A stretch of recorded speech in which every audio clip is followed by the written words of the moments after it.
কাকা, আমি বুঝেছি।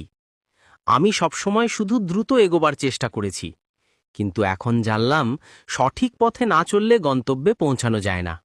বেশ, ঠিক বলেছিস বাবা।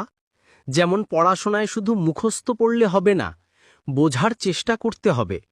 সময় লাগবে, কিন্তু জ্ঞান হবে স্থায়ী। প্রতিজ্ঞা করছি, এখন থেকে আর তাড়াহুড়ো করব না।